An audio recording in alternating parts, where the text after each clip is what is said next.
Kidnappers who abducted 10 people from Sagwari Estate Layout at Dutse in Buhari Area Council of the Federal Capital Territory, FCT, on January 7, 2024, have killed 2 more of the abductees. However, the Inspector General of Police, Kayode Egbetokun, said the police already initiated a comprehensive plan of action to rescue the victims. He said the force at headquarters was diligently coordinating efforts to address this and prevent any further occurrence, as all hands were on deck to rescue the victims. It was gathered that after killing some of the kidnapped victims, the bandits increased their demand from the initial 60 million naira per person to 100 million naira, and now totaling 700 million naira. Residents said the victims were allegedly killed over the delay in raising the ransom demanded by the kidnappers. The fate of the remaining 5 abducted daughters of the Al-Qadria family is still hanging in the balance following their kidnapping in the nation's capital, Abuja. The families say they are yet to have any interaction with the abductors in the last 24 hours. Arise correspondent Ferdinand Duoha spoke with some family members. This is the home of the Al-Qadria family in Zuma town of Buhari Area Council, where the father and 6 of his children were abducted by bandits on the 2nd of January. Although Mr. Mansour was subsequently released, it was for the purpose of going to generate a ransom of 60 million naira. Sadly, while still trying to put together the ransom, on the 13th of January, the family received a call to come identify one of 4 corpses dumped on the outskirts of the FCT. Sadly, this turned out to be his second daughter, Nabiha, a 400-level biological science student at the Ahmadu Bello University Zaria. News of Nabiha's death has spawned several reactions, including a crowdfunding to raise the questioned 60 million naira ransom for the release of her other sisters. While Nabiha has been buried, the situation has become complicated as the bandits are now exploiting the sympathy of Nigerians to request the higher ransom of 100 million naira. Although the family members confirm that they have received financial assistance from Nigerians, they say they have not heard from the bandits in the last 24 hours. The family is also pleading with the bandits to accept what has been generated and show mercy. Investigations also reveal that Nabiha and her family were adopted by the same gang of bandits who struck Sagwari Layout Estate, also in Buhari Area Council, but more than 10 kilometers apart, on the 7th of January.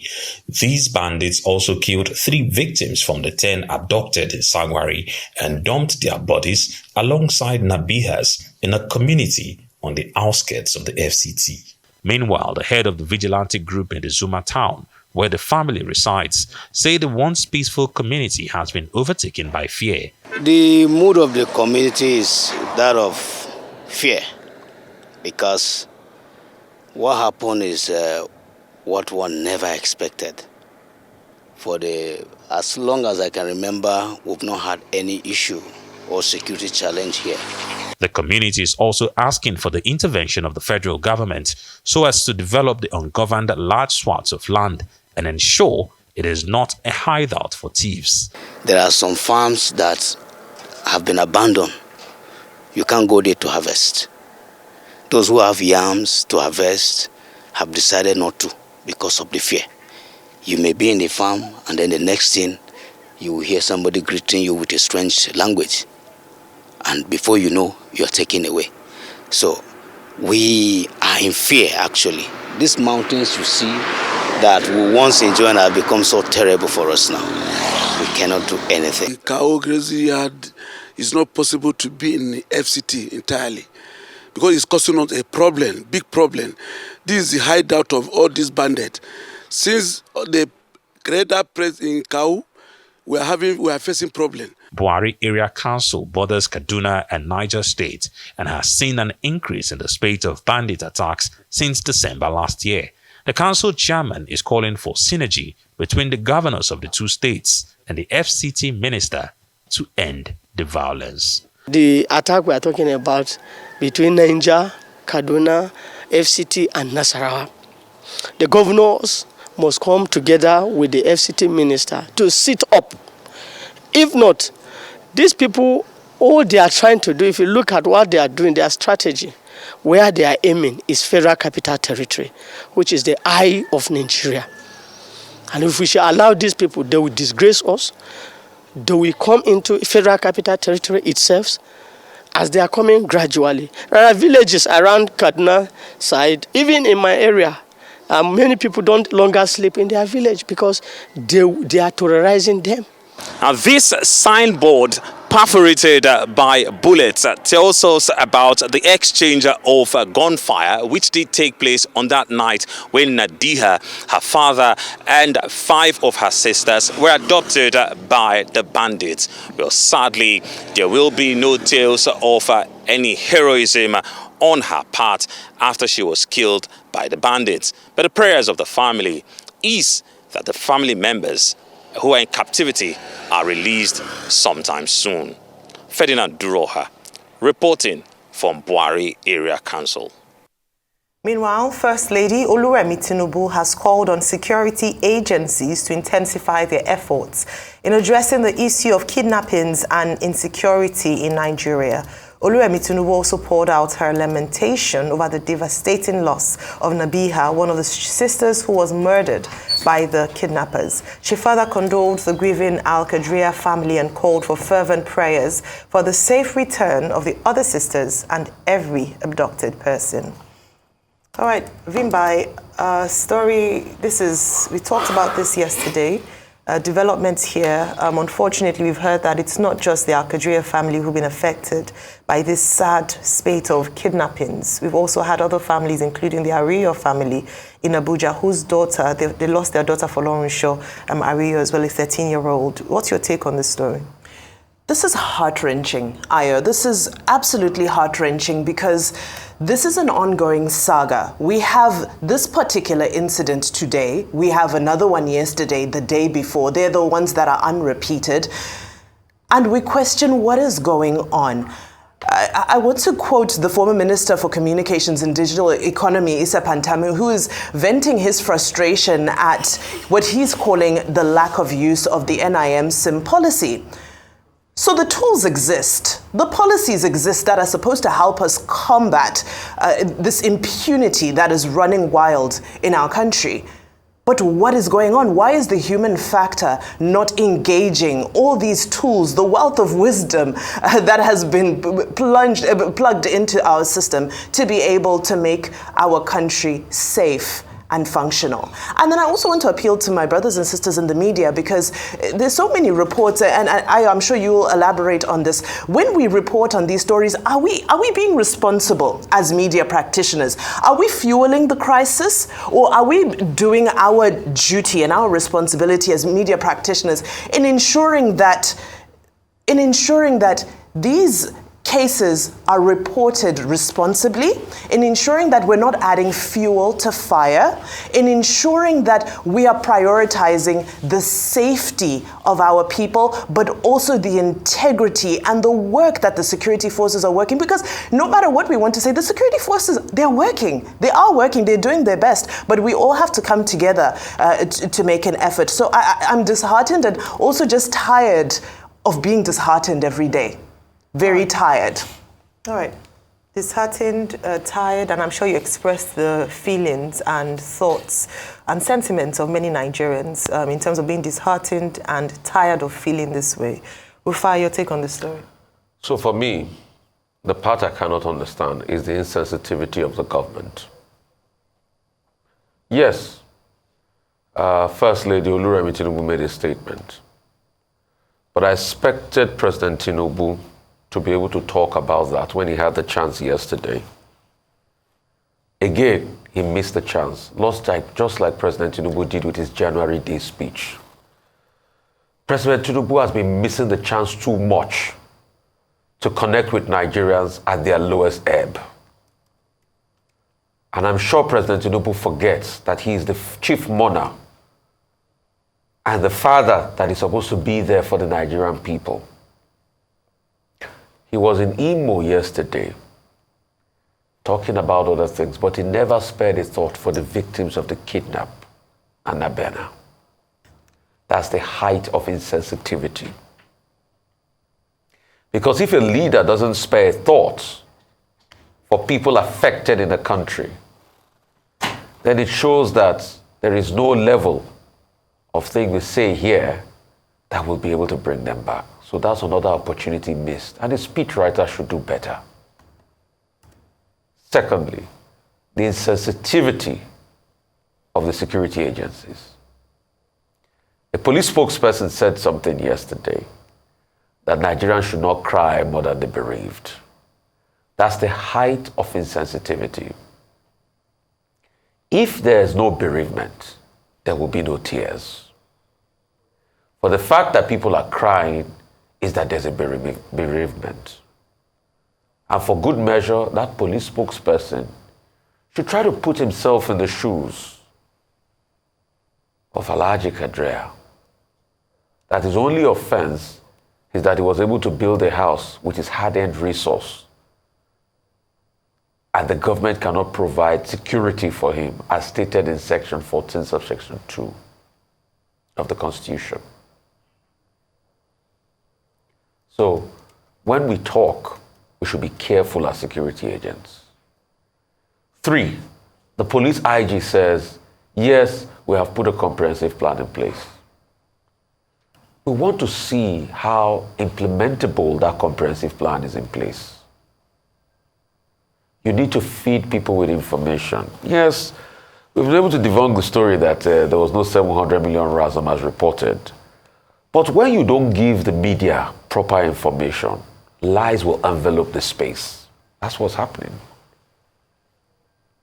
The only reason why we can debunk that story is that Ferdinand Duhoroha went there, was able to liaise with the family, and he got concrete information. So, this is a recurrent matter.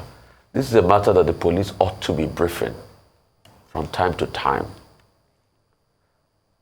The 4th point is about psychosocial support to the family members. How much can we get psychosocial support? Because they are in a very distraught place as we speak. Nobody wants their family members to be in harm's way. And look at the Rio family too. That man is crying in pain out because his country has failed him. And this is a lawyer that knows the Constitution. So where's the psychosocial support for these people? Does the police even have a veritable arm of psychosocial support? 5, how quick are we going to mop up or to put up a mop-up counter plan to defeat these terrorists around these areas? Because you see, that area falls in the Grand Terrorism Belt. Buhari is bordered by Niger and Kaduna. The big influx of the terrorists always normally coming through that area. 6, as regards the Minister of Information, former Minister of Communication, making the point as regards the fact that they are not using the need he had done. What they need to do now is what I call a data handshake. What access do the security forces have to the need database?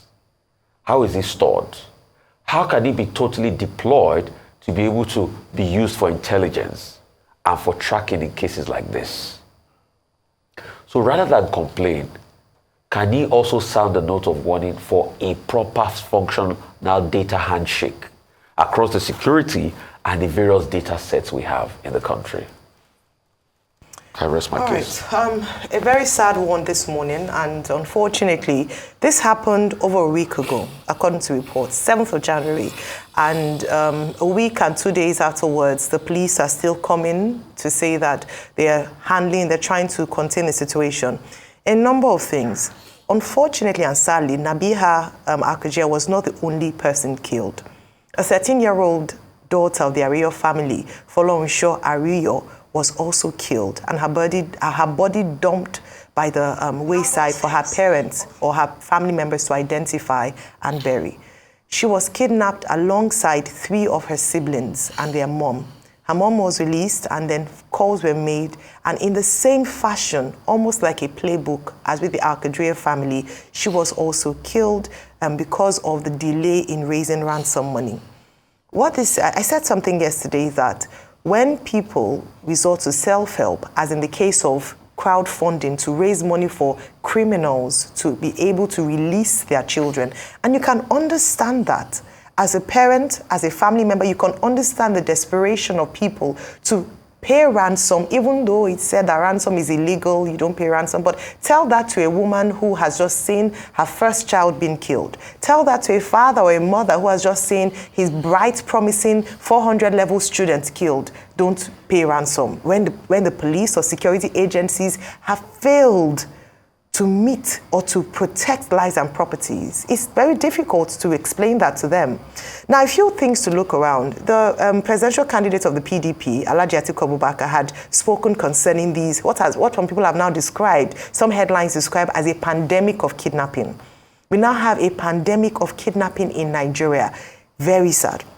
He said, number one, we must understand that in some instances, poverty and the harsh living conditions exacerbates crime in any society. And that is true. A number of research has gone and study has gone into that. But we must recall that even before the hardship, and the level of hardship as we see now, there have been crime. There's been crime in Nigeria. Unfortunately, it doesn't seem like the security operatives are able to handle it. We have highlighted what some of the issues around why they seem almost incapacitated to deal with this issue. Why would a family, a group of people, a number of people in Abuja, if I can put the word, the headquarters of Nigeria, the seat of power, the Federal Capital Territory that should have the muscle and the complement of security, the finest security architecture, be the target? It is brazen and it is almost taunting the government of Nigeria to say, we're coming to your backyard to perpetuate this crime that has hitherto been, pushed to the middle belt, the northern parts. Now they're coming to the center.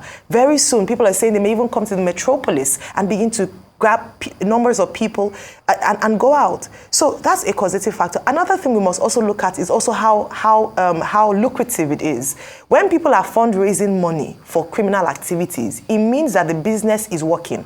Because if you look at the profit margin for a kidnapper, when he goes and spends a few $1 million to ensure he grabs, and then he makes such a surge in profit because people, even including a former minister, are raising funds to meet their demands. Why wouldn't it be attractive for people to pursue that crime? And then add to that, you're doing this illegal activity and there doesn't seem to be consequences for the actions. Where are the arrests being made? Where is the intelligence? How do we prevent things like this from happening? And this is what we say, it keeps growing until it comes and gets closer to home. And we keep saying, no, it's still in the north. It's still in the middle belt. Now it's in Abuja. Where next would they go if the security agencies don't act? And to my final point on this, the president yesterday could have perhaps shown a bit more, a lot more sensitivity to the issues on ground. Now, for the sake of argument, it could be that his body language is a message to the criminals that they were not winning the war. So he was going business as usual while things were happening in the background. I want to believe that that's what's happening. So to show that, okay, I'm still in charge, I'm not moved by what's going on because things are in charge, you will not take charge. But the other aspect of it is that these are human lives on ground. The least that could be done is some show of leadership and empathy to the family, and not going to witness the swearing in of a second tenure governor of Imo State, whose representative already came and said there were too many people who were coming anyway for his inauguration. But we don't need empathies and we don't need presence. What we need is a release and a rescue of these children, a return home of these abducted people. That is the best response that Nigerians need. Yes, we don't need the platitudes, we don't need the announcements. If you can rescue and bring back these children and these individuals who have been abducted, all eyes on the security agencies currently. Rescue Nigeria. Move on to our next story. The Consumer Price Index, CPI, which measures the rate of change in prices of goods and commodities, further increased to 28.92% in December, compared to 28.20% in the preceding month. The National Bureau of Statistics, NBS, disclosed yesterday.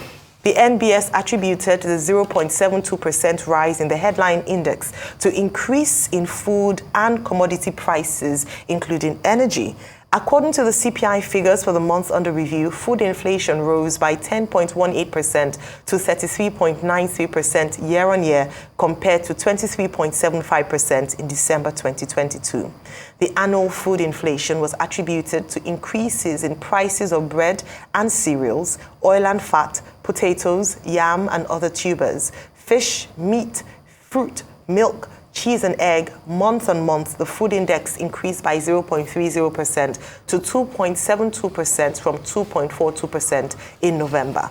Core inflation, which excludes the prices of volatile agricultural produces and energy, increased by 4.85% year-on-year to 23.06% in December, compared to 18.21% in December 2022. All right, Vimbai, the statistics are in and not very exciting or favorable. Well, your take on this story? Not encouraging, but expected. So, when you do something as drastic as removing the fuel subsidy, you know that, and of course, unifying the exchange rate, you know that this is the type of shock that your economy is going to encounter. My question is, has enough been done to cushion the shock that we all knew was going to come? That is now exhibiting itself in these numbers. That's where the question is. Most likely not.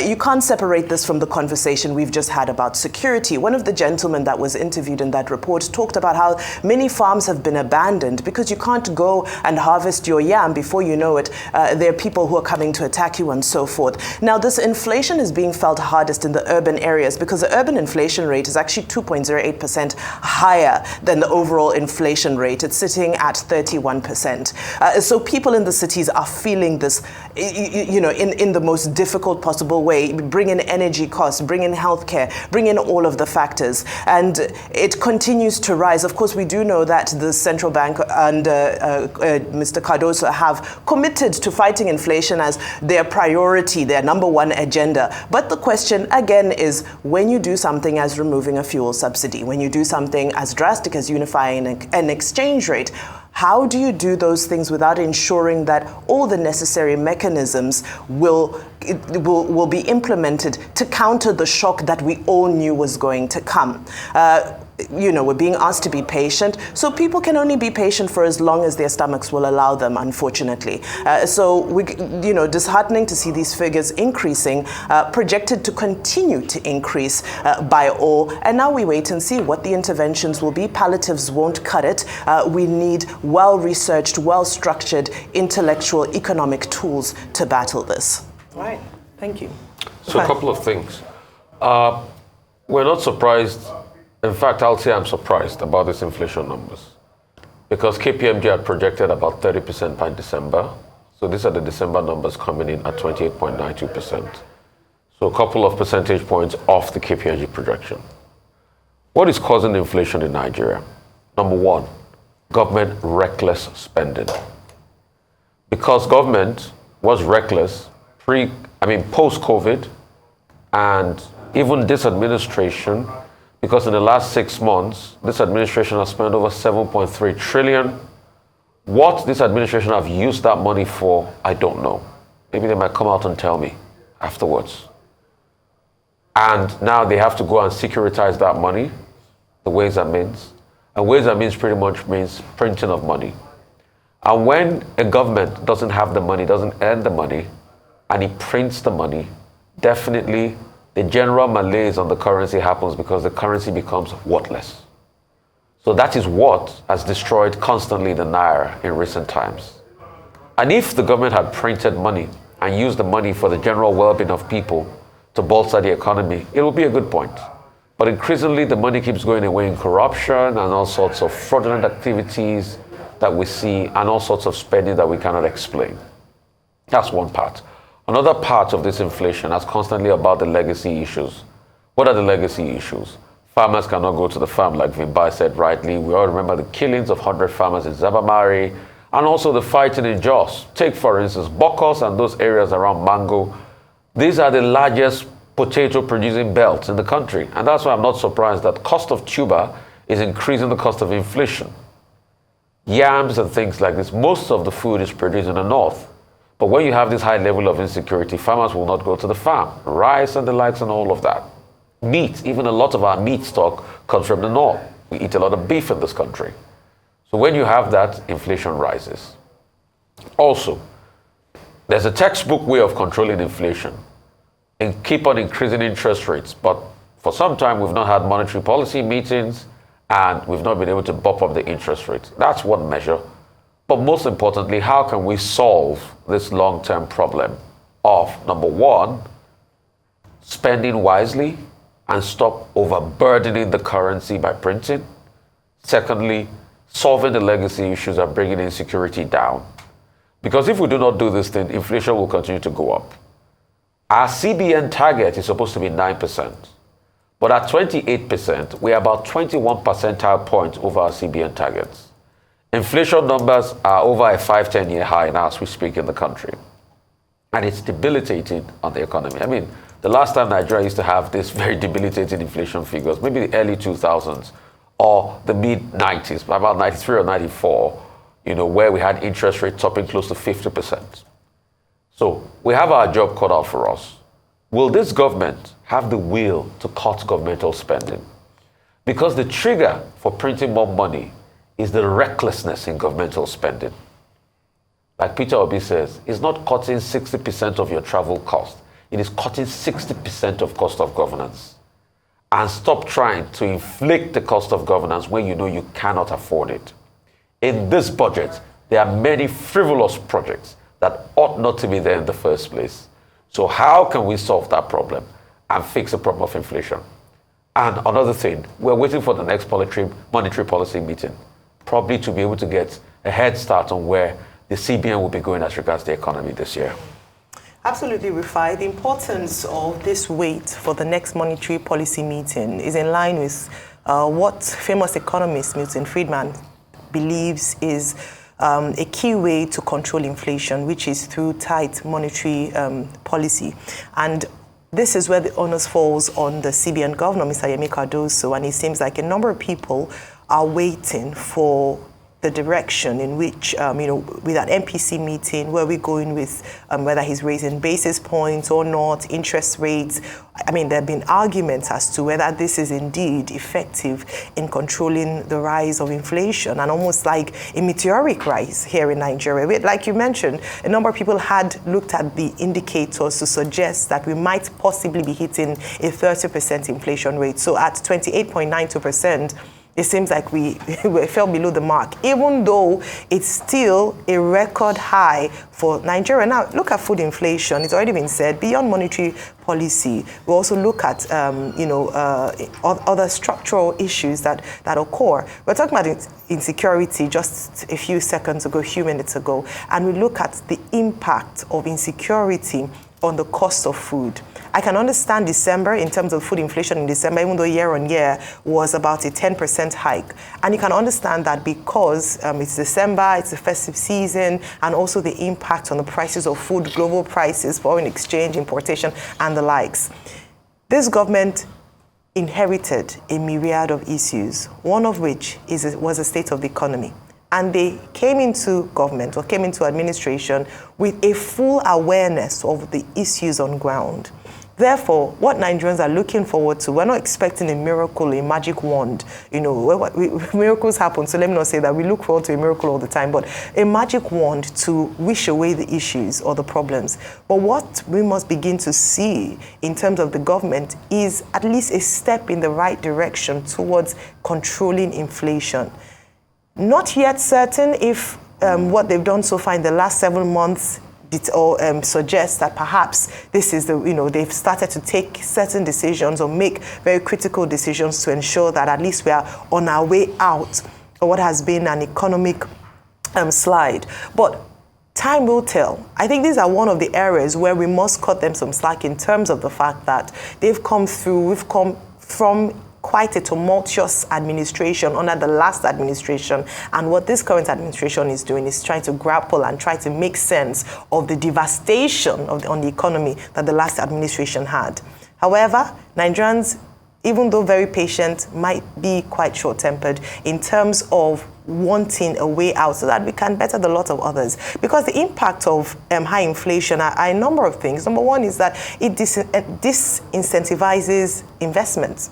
whether from amongst the people, because of course wage and monies in the bank lose value as inflation increases, and so investment which would trigger economic growth is not able to happen. So these are some of the challenges that we currently face and the attendant effect of these economic realities and statistics produced by the National Bureau of Statistics. But we'll continue to watch. We are hopeful that this government, especially the CBN and the CBN Governor Yemi Cardoso, has his grasp on things, but Nigerians want to see things move, the economy stimulated, so that there can be some form of reprieve. I think food inflation is something that must be looked into, as soon as possible, because beyond the suffering, the price of goods is so important that people are at least able to access food.